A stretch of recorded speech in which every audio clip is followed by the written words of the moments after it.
Happy Monday sa Jess Community. Simula na naman po ng panibagong araw at panibagong linggo na for sure ay magiging makabuluhan. Pero bago ang lahat, nag-almusal na po ba kayo? Because breakfast is the most important meal of the day, kaya don't skip your breakfast. Okay. Upang simulan po ang ating pang-umagang gawain, ay inaanyayahan po ang lahat na magbigay-pugay para sa pambansang awit ng Pilipinas na susundan ng panalangin sa pangunguna ni Natasha Angel Cunanan, pangkat Jupiterians. Mga kababayan, ang pambansang awit ng Pilipinas. Kayang mag-ibig, labas ng sinananan, alam ng puso, sa titik mo'y buhay. Upang pinigang, siya ka ng magiting, sa manlulupin, di ka pasisikin, sa nagkakasutok sa simulan, sa langit ang pangaw, ay hinatang sila ang awit sa magayang inamamahal. Ang isang at awat mo'y katumpay na nagtitindig, ang bituin at karanyang kailan, pangay magtitindig. Lumang araw ng malapit pagsinta, buhay langit sa piling ko. Ang higaya ng pagkaibang akin, ang mamatay ng dahil sa'yo.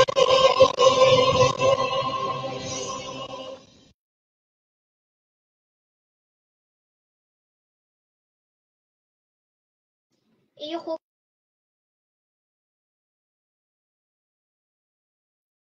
po natin ang ating mga ulo para sa isang panalangin. Panginoong Diyos na makapangyarihan sa lahat, kami po ay nagpupuri sa inyong pangalan. Nagpapasalamat po kami sa maraming biyaya na patuloy ninyong pinagkakaloob sa amin. Maraming salamat sa panibagong lingkod na sa aming hatid mo. Salamat po sa mga magulang na sa aming patuloy na lumilingap. Salamat po sa mga guro na sa aming patuloy na nagbibigay karunungan. Patnubayan niyo po kami, Panginoon, naway magkaroon kami ng malawak na pag-unawa at bukas na isipan upang aming matutunan ang mga aralin sa paaralan. Turuan niyo po kaming magmahal at umunawa sa aming kapwa. Gumawa at magsabuhay ng iyong mga aral.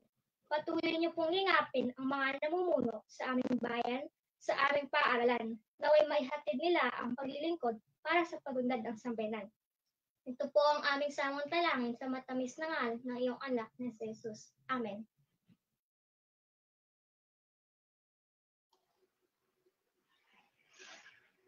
Sa pagkakataong ito, ay tinatawagan ang mga mag-aaral mula sa pangkat Jupiterians na sina Maria Paula Bianca Soriano upang pangunahan ang pagbigkas ng panatang makabayan at Ethan Samuel Estabilio para sa panunumpa ng watawat.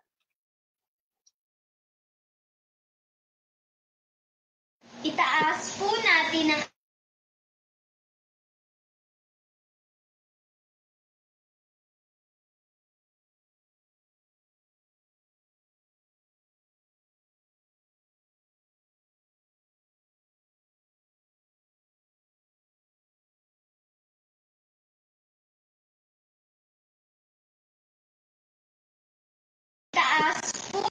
ang ating kanang kamay para sa panata. Panatang makabayan, iniibig ko ang Pilipinas. Aking lupang sinilangan, tahanan ng aking langit. Kinukupkup ko at tinutulungan upang maging malakas, masipag at marangal. Dahil mahal ko ang Pilipinas, dinigin ko ang payo ng aking mga magulang. Susundin ko ang tuntunin sa paaralan. Tutuparin ko ang tungkulin ng mamamayang makabayan. Naglilingkod, nag-aaral, nagdarasal ng buong katapatan. Iaalay ko ang aking buhay, pangarap, pagsisikap sa bansang Pilipinas.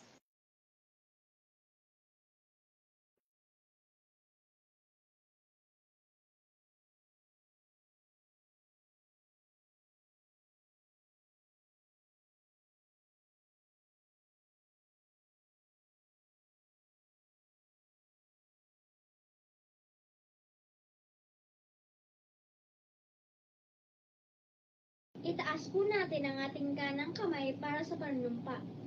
Panunumpa sa watawat.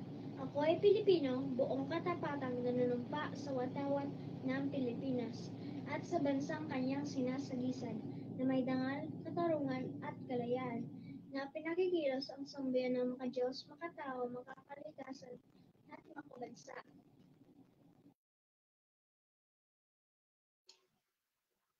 My dearest Sages community, sabay-sabay po nating awitin ang himno ng ating sinisintang paaralan at himno ng ating dakilang lungsod.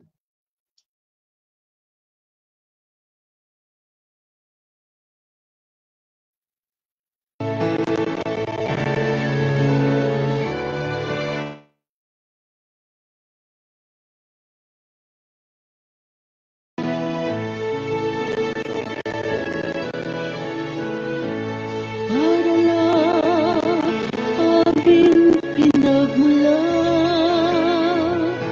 naging pandaya ng aming kabataan.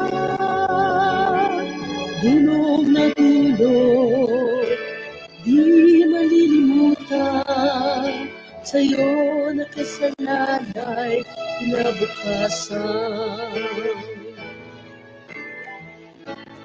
Para lang aming minamahal,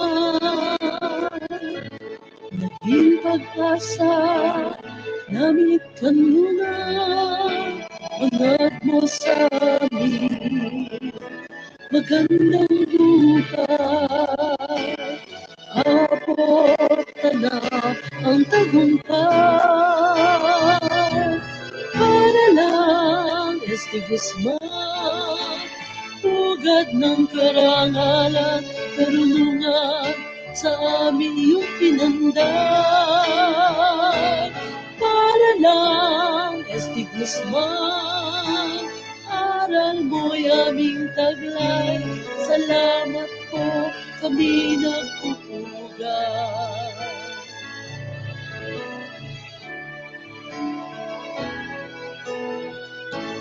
Para lang aming minamahal, naging pag-asa, namit kanlunan, angat mo sa amin, magandang buhay, abot na ang tagumpay. Para lang Este Guzman, pugad ng karangalan, karunungan sa amin iyong pinanday. Para lang Este Guzman, aral mo'y aming taglay, salamat po kami nagpupugay. Salamat po kami nagpupugay. Salamat po kami nagpupugay.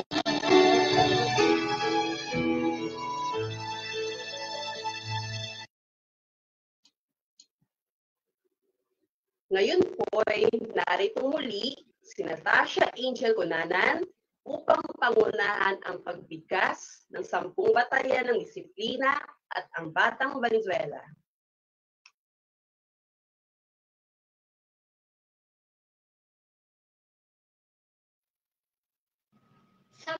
Sampung batayang may disiplina sa Valenzuela. Maka-Diyos, makatao, makakalikasan, may positibong pananaw, mapagkakatiwalaan, maagap, malinis, maayos, malikhain, matapat at may dangal matulungin. Ang Batang Valenzuela ay may disiplina, marunong mabait, masipag at palusog.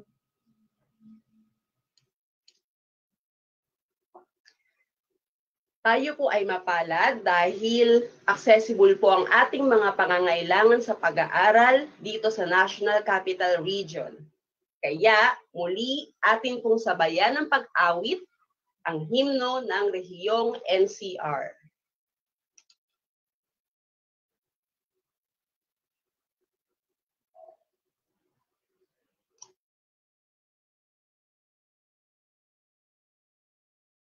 Bayang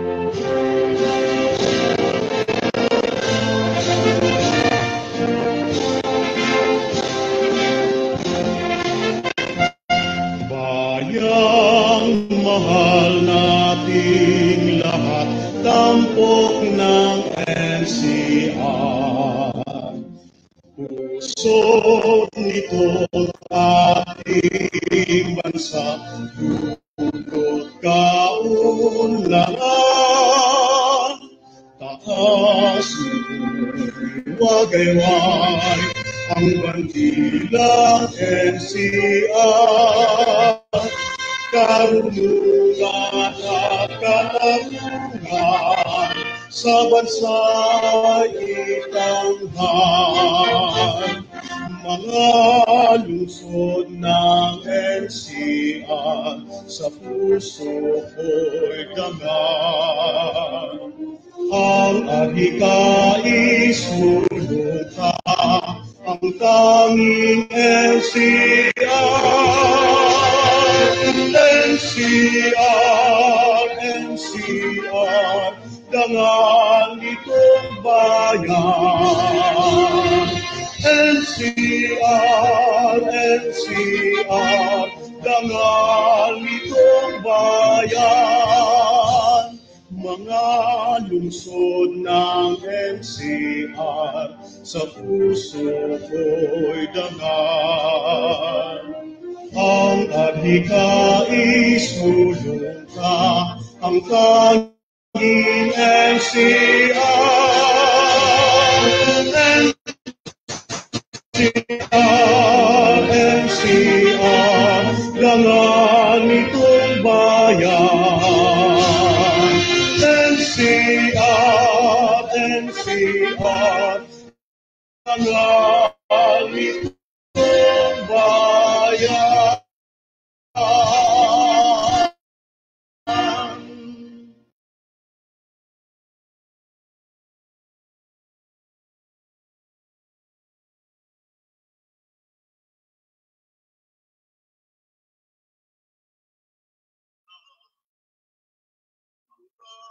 Ang mga taong bumubuo sa kagawaran ng edukasyon.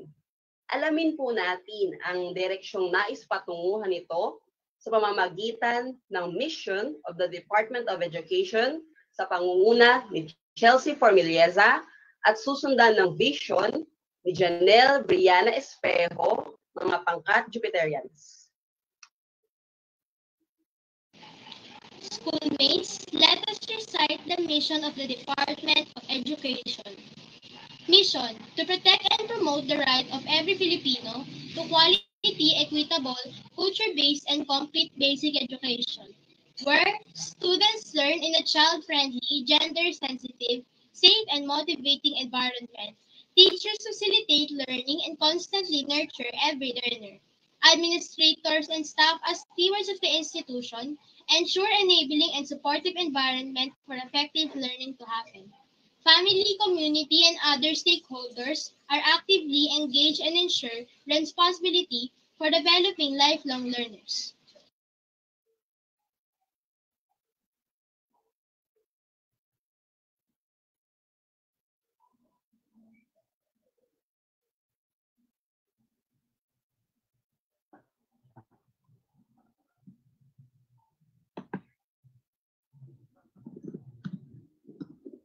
Schoolmates, let us recite the vision of the Department of Education. Vision, we dream of Filipinos who passionately love their country and whose values and competencies enable them to realize their full potential and contribute meaningfully to building the nation. As a learner-centered public institution, the Department of Education continuously improves itself to better serve its stakeholders. Schoolmates, let us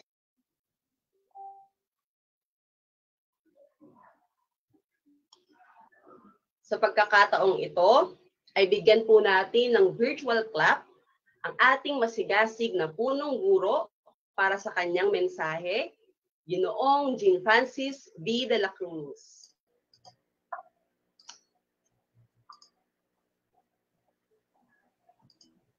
Magandang umaga po sa inyong lahat, dearest Sages community.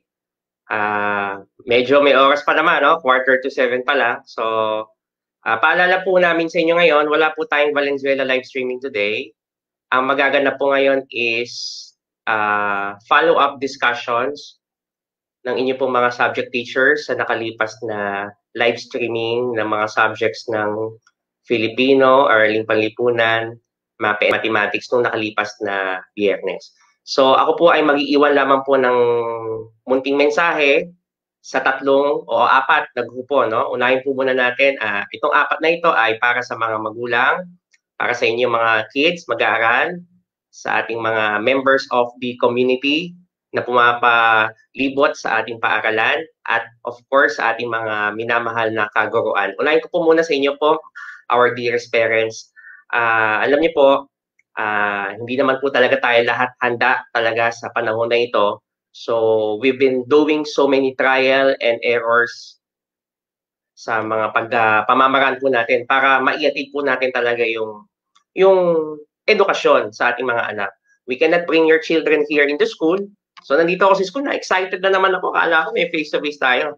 Nasa bahay lang pala tayo. So, we cannot bring your kids here in the school, so we are doing our best with your help, no, and the rest, the support of the community, to bring the school to your households. So, my dear parents, ulitin po natin yung ating mga pamamaraan para makapag-aral po ang inyong mga anak. No? So, ang number 1 is yung module, yung learner's packets. So, ito po mga module na to ay nakadisenyo para maging self-directing. Ibig sabihin po nun, paminsan-minsan, pwede naman nating gabayan ng ating anak, of course, with the help of our teachers. Pero if nakikita naman po natin na kaya naman po ng ating mga anak na ito ay silipin, aralin, at gawin po ano man yung mga nandoon na instruction, ay pwede naman natin silang hayaan. So, mayroon po dito mga worksheets, may mga activities. Nung nakalipas na October 2 po, naglabas ang DepEd ng isang DepEd order, order number 31. Ito po ay isang mahabang konteksto na naglalaman ng guidelines sa pag-assess po. So, sinabihan na po kami, may instructions na po ang mga teachers on how we are going to make assessment sa inyo po mga anak. So, baka po may mga naglalaro sa ating isipan, wala pong magaganap ng mga periodic exams. Although, nahati po sa 3 ang magiging pamamaraan namin na pag-assess po sa inyo mga anak. Yung classroom assessment. Pag sinabi natin classroom assessment, sinisilip kayo ng teachers nyo as a whole, yung inyong mga anak. No? So, pangalawa po, yung tinatawag natin na formative assessment. Yung formative assessment, ito yung, mostly sa formative assessment, pwede rin po mag-participate ang inyong, kayo po, as parents. No? So, example po, nandyan po yung module sa inyo, nandyan yung mga tanong, after that, nandyan yung yung ibang mga subjects, nandyan yung mga sagot. So, you can participate. So, we do this holistically, we do this with utmost honesty and integrity, no? So, para naman sa anak natin, hindi naman para sa atin, no? So, wag naman po kayo ang sasagot, ha? Kaya natin ang ating anak. Sabi ko nga ho, nung mga nakalipas nating convergences, we are doing this to survive. Kinakailangan habang nagsusurvive tayo with this pandemic, ay nag-aaral din po ang ating mga anak. So, pag sa formative, dito po sa pamamaraan ng formative assessment, nandiyan lang po si teacher, halimbawa ngayong araw po, so magka-class discussion sila. So, sana po sa mga group chats, ito uulitin ko lang po, no, nabanggit na po namin to sa ating convergence. Intayin po muna natin yung instructions sa inyo pong subject teacher sa inyong mga group chats. Nakikiusap po ako, sana po wag po muna natin pangunahan si teacher. So, halimbawa, na-late lang na ilang minuto si teacher, huwag niya lang sabihin, asa si teacher, ba't wala pa hanggang ngayon, aga-aga namin. So, antay-antay lang natin. Lahat po tayo nag-a-adjust. Kami po mga teachers ay hindi rin po exempted sa mahinang signal and some connectivity and technology issues. So, adjust po tayo. Sanayan po tayo. So, yun lamang po ang pakiusap ko sa mga magulang. Tapos po yung pangatlo, under po ng summative assessment yung tinatawag natin na periodic exam. Kaso hindi po yan magaganap. Mahirap po mag-pencil and paper test sa mga panahon po nito. So, dito po ako magpo-focus sa tinatawag natin summative assessment. Yung summative assessment, may dalawang klase po. Yung tinatawag natin na written works and performance task. So iba-iba po ang percentage depende po sa subjects. Bahala na po magpaliwanag sa inyo ang inyong mga subject teachers. Perhaps yan po ay matatalakay sa inyo simula po ngayong araw, unang araw po ng linggo. By the way, happy Monday po sa inyong lahat. Pangalawang linggo po natin ngayon. So, yung mga written works, yung mga performance tasks, pwedeng ito po ay nandun na sa inyong mga modules. Ngayon, ilaman din po ang answer. Okay naman din po at isasama po natin sa ating portfolio. Ang submission po nito, mag-antay-antay na lang po tayo. Siguro gagawin po natin sa pamamaraan na sa susunod na bigayan po natin ng modules. Sa ngayon, standby lang po muna kayo sa inyong mga modules. Kapag may pinapagawa si live streaming teacher or si subject teacher natin, ay pakinggan po natin. So, yun lamang po. No? Naintindihan po namin, mahirap po talaga, lalo na po sa part nyo, especially kung kayo po ay nagwo-work or you are doing some other things. Very important as well. So, ang hirap po na magabayan po yung anak ninyo while they are studying. Pero kung lalo na sa mga grades 4, 5, 6 natin, siguro, kids. Okay. Now, sa pangalawang grupo po natin, sa ating mga mag-aaral, kids, ito ang aking mensahe. No? I understand. Kayo ay very, very much excited talaga sa school opening natin. No? So, isang linggo pa lang naman tayo. Yung iba dyan, nakakamdaman ko, parang gusto na sagutan lang yung buong module. Yung iba naman, nahihirapan. Kids, so nakalipas sa Convergence, nag-share ako ng isang analogy. Alam niyo ba yung analogy? So, sabi ko, lahat tayo, sama-sama, mga magulang, diba dati tayo ay sumasali sa mga alay-lakad, sumasali tayo sa mga Brigada Fun Run. So, imagine na lang natin itong school opening natin, itong school year natin, para tayong tumatakbo ng marathon. So, meron sa ating mga mabilis tumakbo, meron sa ating mga hindi gaanong kabilisan o kabagalan, at meron naman ding medyo nahuhuli sa pagtakbo o nababagalan sa pagtakbo. So, ang pakiusap ko, sana sa kids, sabay-sabay tayong tumakbo. Kapag meron sa inyo mga mabibilis tumakbo, tingin muna kayo sa likod nyo. Look for us and wait for us. Okay? Sa mga medyo nahuhuli, magpantay naman kayo. So, huwag kayong mag-alala. Marami talaga tayong mga magulang at mga teachers na ready sumuporta sa mga... Ang kailangan lang, kids, ay sabihin nyo kay mommy, kay daddy, sabihin nyo kay guardian, sabihin nyo kay teacher na you need support, you need assistance. Okay? So, matatapos din natin yan. Ngayon, yung sa mga activities, sa mga sheets, no, yung mga worksheets, kung sa tingin nyo ay nabobombard kayo o na-overwhelm kayo or nadadamihan kayo, take your time. Okay? Kung hindi nyo kayang sagutan ngayon, yung isang subject muna, you have some priorities. Balansin nyo lang. No? Sabihin nyo lang kay mami, kay daddy, mami, daddy, this is how I am going to prioritize the worksheets and the activities and the lesson. No? Hinay-hinay lang. Naka-divide ang live streaming sa 4 na subject lamang sa isang araw, tapos kinabukasan may follow-up. Hindi nyo makinakailangan tapusin lahat yan at a time. So, ang mahalaga lamang ay makipag-coordinate kayo sa inyong advisor or subject teachers in whatever means you can do. Kung di kaya ng online, pwede sa text. Okay? Kung di naman yung ma-reach ang inyong advisor or subject teacher through text or messenger, you can call us in the office so that we can transfer you to your teacher or to your advisor. Or, ito po, hamon ko po sa ating mga magulang na suportahan po tayo. Let's not leave anyone behind sa new normal of education po natin ngayon. Now, sa pangatlong grupo, sa ating mga dearest teachers, naiintindihan ko, puno tayo ng sakripisyo, pero nandyan pa rin yung pagmamahal natin sa ating mga magulang at mga mag-aaral para mairaos natin itong school year na ito. So ang pakiusap ko lang, my dear teachers, especially when acting as subject teachers, magkaroon sana ng collaboration and coordination. So halimbawa, subject na Filipino, meron kang ganitong written work. Medyo mabigat to, sabihin na natin mga ilang minuto, oras gagawin ng bata.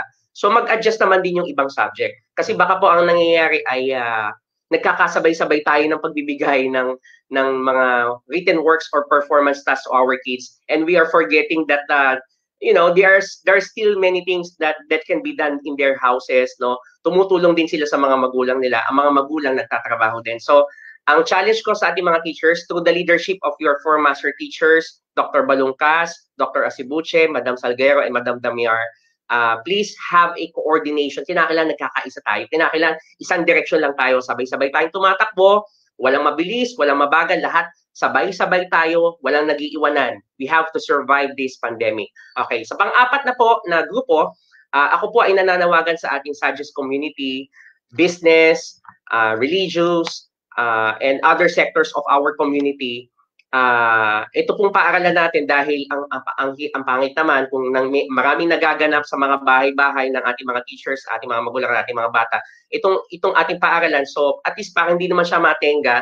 So we welcome any donations you can provide us, such as paints, such as electrical, hardware, or any construction material, so that magampanan din ng ating mga tauhan dito, ng ating mga manpower, our brave barangay and city paid employees na maghilamos ng pintura, mag-repair ng mga armchairs, electrical, and etc.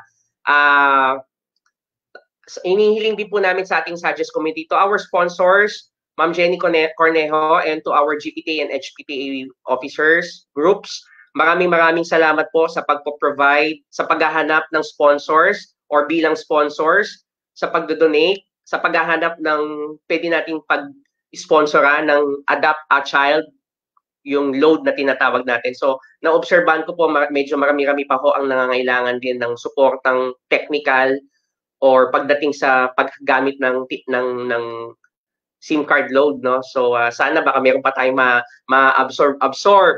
We welcome any support or donations of mobile phones, internet load cards, Wi-Fi router. Paano man ang kailangan natin para may provide natin sa ano. Paalala ko lamang po, no, let us close the gap between the rich and the poor. Sana hindi maramdaman ng mga hindi nakakapag-online na hindi sila naiiwanan. Okay? Kayo namang mga naiiwanan dahil hindi kayo makapag-online, magparamdam kayo, you seek for the assistance and support of your teachers and your parents and your other parents. Tulungan po tayo. Magkapit basic po tayo. Again, let us close the gap between those who can have the online and those who can just do the modular thing, no? So bagamat mas maganda sana kung talagang combine natin yan, nagmo-module ka na, nag-streaming ka na, pero hindi talaga natin may iwasan. Sa hirap na pinagdadanasan po ng ating bansa ngayon, talagang may gap po between those who can afford and those who cannot. So please, kami ay hindi magsasawang makiusap sa mga medyo nakaluluwag dyan. Suportahan po natin yung mga diretso nyo na po sa mga nangangailangan, no? Ang amin lang po paalala, ha, no collection policy po tayo. Walang mga contribution dyan, nag-aambag-ambag. Idiretso nyo na po.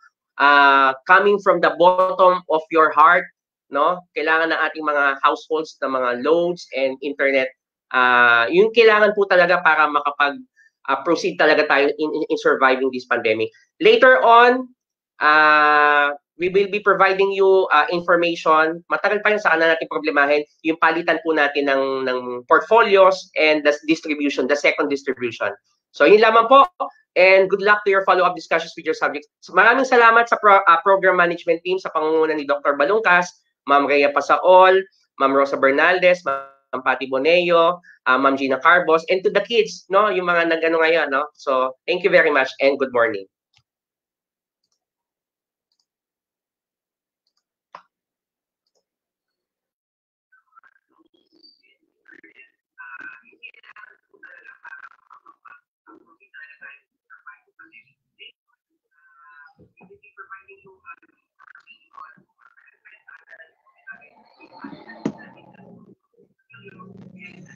Okay, thank you very much po, Sir Jean. It's already 7 o'clock and magsisimula na po ang ating mga classes. So, paalala lang po, if you have questions and concerns, nariyan po ang ating mga advisors para po umagapay. Magandang umaga po sa lahat and stay safe po lagi. Okay po, bye!